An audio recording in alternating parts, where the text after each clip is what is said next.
Downtown Harare has never been this quiet on a midweek evening. Steady. I've never seen the streets this empty or quiet before. But then the Zimbabwean capital has never had heavily armoured and armed troop carriers on the streets before. Yeah.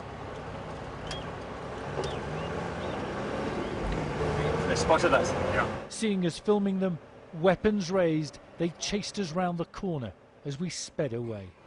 Okay, I think best to get the car off the road now. Yeah. The roads aren't deserted, but they're far from their bustling normality after the army seized power in what the generals insist is not a coup. Our driver and guide, an opposition activist, says there is an air of expectation never before seen in Zimbabwe.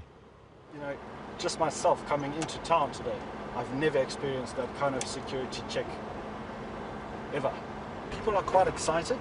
You know, they're dusting off their scotch bottles and getting ready to celebrate, because any change is better than what we've had for the last 20 years. It doesn't pay to advertise your journalistic credentials here, and even getting into the country is fraught. But the flight in was heavy with VIPs, including the former Prime Minister. So on our plane to Harare from Johannesburg, there was the leader of the MDC, Morgan Tsvangirai, 2 Zimbabwean government ministers returning from a trip, we think, to Russia. And as we left the airport, there were soldiers heavily armed on the streets, checking every vehicle in and every vehicle out. They're not calling this a coup, but it looks and feels like one.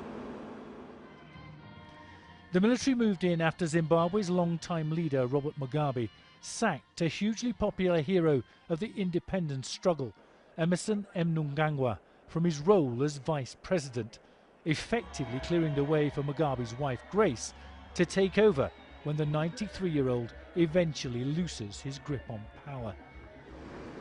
It was the final straw for the army, and everything changed. But what happens now? Is this the end game for almost 4 decades of Mugabe rule in Zimbabwe?